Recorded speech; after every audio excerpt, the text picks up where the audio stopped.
Hi, I'm Fullmetal Magdalene. I'm a local Las Vegas crypto artist. I've been making my artwork into NFTs since 2020. And my two most current projects that I'm working on right now are Crypto Sluts and Crypto Buds. Crypto Sluts is a one-of-one PFP project. It's 111 in total. And each girl is a character that represents a cryptocurrency project and the community that supports it. They're all hand-drawn and designed specifically, so they're not generated, but I did make them have that generative look just to kind of pay homage to the popular, like the CryptoPunks and the Bored Ape Yacht Club and those projects. It is tied to a streetwear brand, so the main utility of owning one of the NFTs from Crypto Sluts is that you get 10% of the net profit returned to you from any streetwear that sells featuring your NFT, and I have paid out those profit shares the last 2 months since I launched the merch line for the winter series. Another utility of the NFT is that you get 3 free mints of the sister collection, which is Crypto Buds. It's also a fashion line, but this one is focused on rave wear and festival wear rather than streetwear.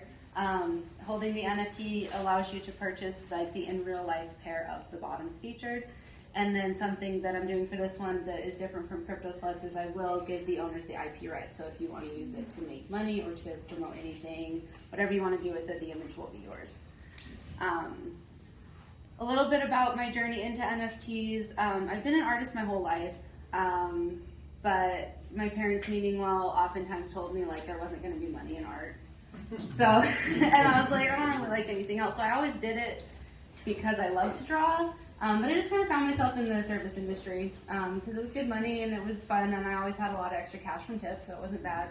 But when I was about 25, I started realizing I didn't really want to keep waitressing, and I didn't have a savings. And I was like, I want to do something with my art. So I started it through social media. I started watching other artists that were building through Instagram and through time lapses on YouTube. So I started doing the same. I watched a lot of videos on how I could work the algorithm to get my stuff discovered, and then that led into doing commission work. And because I've been in crypto since 2017, and it becomes kind of an obsession, as y'all know, once you get in, it kind of becomes everything. So my artwork definitely started to incorporate more topics that were Bitcoin, Ethereum, and then ultimately just a lot of just general crypto blockchain topics. And so I started getting requests from crypto content creators on YouTube to do their channel artwork. So the first ones were Scotty P and Crypto Kenzie, and then they were part of, I don't know if anybody's in the Chico army here, Chico Crypto. They like Chico, I love Chico Crypto, I love his content. He found out about my artwork and hired me to do some commission work for him. And that connection, that work relationship was what really helped me to get Crypto Sluts off the ground, because I reached out to him about the project and I asked if he would help me to do kind of a promotional giveaway. So there's actually a blockchain leak slut, which is his platform that he's building. I did 111 of the girls and I gave them away to his followers, and so all they had to do was come and follow me on Twitter, follow the project, and come to the Telegram. And so that's what really gave me like a base and kind of like the eyes that I needed, because despite popular assumption, like just making NFTs won't just make money. I started making NFTs in 2020. It was about a year before I had my first sale. And when I started getting sales, it was maybe once every 3 or 4 months. So this one was really like a breakout instance for me where I've had a lot of success and I've been able to go full time. And it's been amazing. It's a lot more hours than waitressing. A lot more hours. And then I've also had to learn to be like my own PR and marketing, my own social media manager. I've had to figure out how to get production for the clothes. So I thought I was just going to make art when I got into NFTs, and that was not true. You end up doing like being a jack of all trades. But it's been really awesome. It's gotten me out of my comfort zone, including right now, public speaking. It's like not my norm. You're killing it. Thank you. And it's caused me to get out of my shell. I'm pretty introverted. I think that's a common trait of artists, and it's brought me out into a community where I've started to make friends who have similar interests, because I know when I was into crypto, like I would try to talk to my coworkers about it, and they would be like, "Oh, that's stupid. Like, it's not real money. You should be buying stocks." Or like everybody had an opinion, and so it was hard because I always wanted to talk to them about it. But now I get to share, like coming here with everyone. So it was hard because I always wanted to talk to them about it. But now I get to share, like coming here with everybody who has a general interest in sharing ideas and sharing information. I would say the hardest thing about it has been communicating my creative vision for the project, because I thought that it kind of spoke for itself because I understood what I was trying to say and create. But then you find out that everybody sees everything through their own biases and their own, first assumptions. So, and then I chose a name like Crypto Sluts. So I wasn't thinking it easy on myself. But that actually came from, I started drawing girls personified as cryptos after going to ETH Denver 2020. And I was like, that was the first time I was in a circumstance where I was surrounded by people that were like really about a project, and everything was about the crypto. And they had like the buffacorns and rainbows and a Zen room and this whole vibe. And I was like, I went home and I drew a girl that day that like personified that experience. And I kept going with that, and one of the things that I found happened was I would draw a project that people liked and they would be happy about it, and then I draw a project they didn't like and they were like, why are you drawing that girl? Like and so I came up with Crypto Slut because that just meant like, hey, I'm open to playing and drawing any cryptocurrency project. So that's what the name means. And despite the play on sexual innuendo imagery as well, it's not a not safe for work project. It's not going to be headed in that direction or anything. It's just a lot of play on words and stuff. But it is fun because then it opens up that opportunity to communicate. Some people will see it, some people won't. But the great thing about NFTs and crypto is it's a global market. So if you just keep going out there and pushing, you will find people who like what you're doing and identify with it. So I guess if I was going to say anything to an artist for like, it's just do what you're excited about and what you love. Like if you were to see somebody doing it, if you would get excited and want to buy it, then you're going to be able to push through people who don't like what you're doing and let you know about it because it is on the internet. I think that's about it for what I had planned to say. Do I have any questions about anything? Can you talk about doing PR? Because this is all a brave new world about how to get your name out there, the project out there. What have you discovered? What have you learned about trying to do the PR business?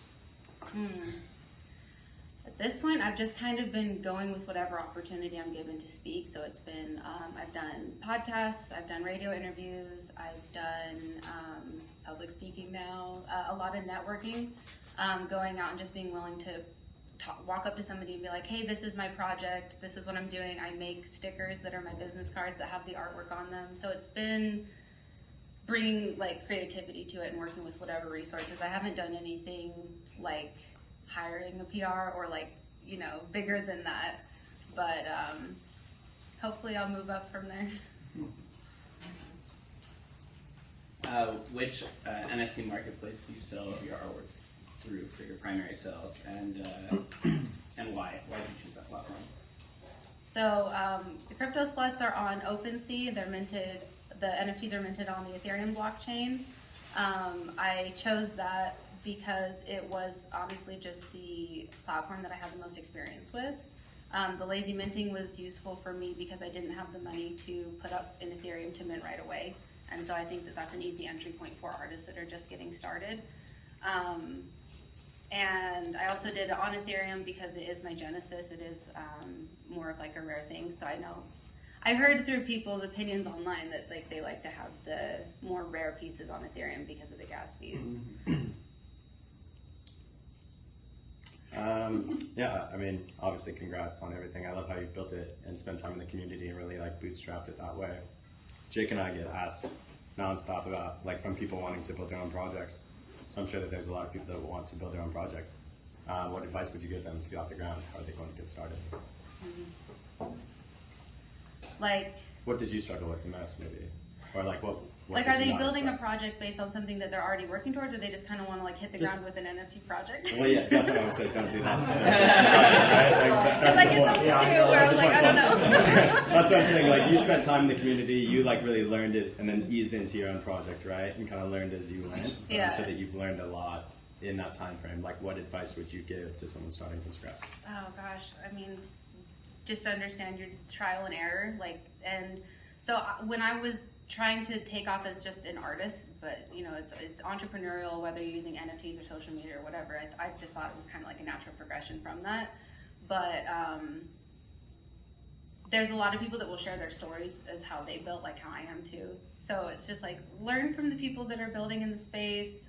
Don't be afraid to just try and fail at whatever, because I just stumbled forward. I just didn't quit, and that's really the secret. And then it was also just something I was really passionate about. So I just made sure that I didn't want to like hop on what I thought was a trend or what would sell based on what is selling now. And I was just like, what is it that I want to create that I would be excited about? And then just like, don't quit. And also building relationships. Like I said, like the Chico crypto thing, or people before that, it was like I had a track record of creating content that they liked. And so word of mouth, people tell people that they like your work. And that's been really useful because I can't take out ads on Instagram or Twitter with the name sluts. So I've had to get creative with it. Awesome. I'll keep asking questions all day. Crypto Sluts, it looks like it's a play on like the blockchains, where the one right here and the one in the middle, it's a Monero, which is a blockchain, privacy blockchain, and I like how you did the mask over it. And then with Crypto Butts, it kind of looks like you're to play on NFT lingo with WGMI and GM and a bunch of these other ones. Kind of just curious on like what the selection process you go through when deciding which blockchain to put on for Crypto Sluts, or which type of lingo to use for Crypto Butts. So with the Crypto Sluts,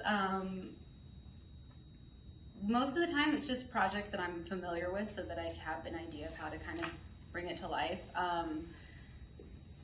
Which was fun because for season 2 I did some rebasing asset coins. If anybody knows about Wonderland Fi and Ohm and Klima, and that's kind of taken an interesting turn. But I think that's kind of what's fun about the project, because like longevity is not not guaranteed in the space, but they're still part of the culture. And there's even projects that that were more relevant, like 2017 ICO, that I was around for, that I would like to feature, even though they're not around, just because I want to kind of document the pop culture of crypto. And that's kind of the same thing with Butts, is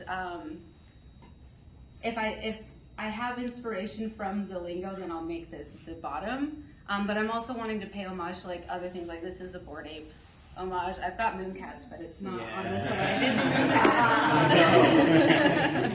one.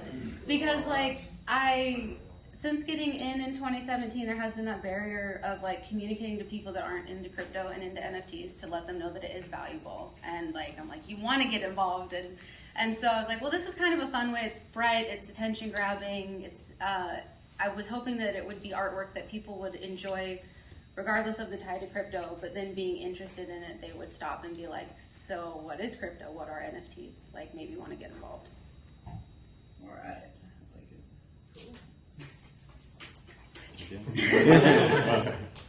Was there a sale or a person that you met that gave you enough confidence to continue pursuing the project? Like, was there a sale that helped you agree that this is something to pursue full time? Like before Crypto Sluts, or like during? Was there like a make or break sale where you had a 1 ETH or 2 ETH sale, and you're like, okay, maybe this is something. Maybe He's all nodding. There's a good story here. Yeah. Sustainable. So I was launching them on auction because I didn't really know what to set the price for. So I was like, okay, I'll set it to auction. I did a big auction date announcement on OpenSea. And I put it up for auction, I think a 7-day auction, and I had like no bids. And then I think the day before I might have got like a 0.1 bid. I had Ethereum and Bitcoin Sluts up for auction. And I was like, oh man, okay, because I thought they were gonna be more, because I was doing the profit share and all these things, and I was like definitely hoping for like a higher sale point. The next day I was sitting in a Starbucks watching the time tick down, and like a half hour towards the end of the auction, it started a bidding war. And so both of them shot up. I think both sales were above 2 ETH or just about 2. They were both over 1 ETH, and that kind of like blew me away. And then I continued to have bidding wars throughout season 1, and so all of season 1 sold out. And so I think it was after that where I was like, okay, I think I could do this for the whole project, because that was enough. And for those who just aren't aware, for the primary sales, do you keep the entire commission of that 2 ETH, or does a percentage go to the platforms? It's 2.5. 2.5 goes to OpenSea each time it sells. Does it do that on the resells? I think I'm not sure actually. They're on OpenSea. There's Yeah. a 2.5% commission. Yeah, it's amazing. Bank. How have you been handling the profit share piece? Because like a lot of projects kind of want to do that, but they're like afraid if there's like some other implications, or like they have to register as a security or anything funky like that. Like, do you just airdrop like crypto to these people? Or you send them fiat to like an associated fiat bank account? Like how's the profit share piece So working? I'll answer that because that's more what I handle. And as far as the profit goes, the securities law is dictated. It states that it's a fungible asset that has expecting of profit to be increased for that specific asset. And her tokens are non-fungible tokens, so they don't make it to that security level on that threshold, and they're not interchangeable. So if you own the Monero slut, you don't get profits from the Bitcoin slut sale. So it's not an actual investment in the company overall. You're more taking a stake in the brand and that specific identity of the brand. So we are able to skirt security rules through that. As far as the payouts go, we do a 10% payout on the net profit, and what we do is we pay it out to the corresponding Polygon address. And that's how we go ahead and take care of that. It's a little easier to manage in a smaller collection Is too. it in fiat or in? It's in Poly. So we pay it directly in Poly tokens. Okay, got it. Any other questions? All right. Oh, Is there a physical redemption for the crypto bus? I think I heard something about this. Something that's. I need the bus. No, I'm serious. Oh, okay. So Seems like you're Getting it really picked up with? Delivering a girl? Well, there so- was something more than beautiful aesthetic art that I was going to be getting. So that's actually, I can drop some alpha on the butts because there is going to be like a physical piece to it. So the physical piece I had mentioned before was the raveware. So you would actually be able to get the raveware bottoms to wear in real life, as well as a digital one for the Crypto Sluts avatars once those are rendered in the metaverse. But I recently have been getting into projects that are releasing like transformative serums. So I thought that would be a fun thing to add to the butts. And so what I would like to do is drop one where you get the the schematics for a 3D mold of the butt. Nice. That's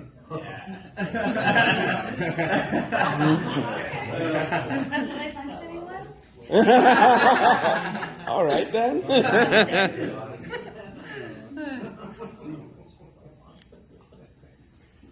All right, thank you. Thank you.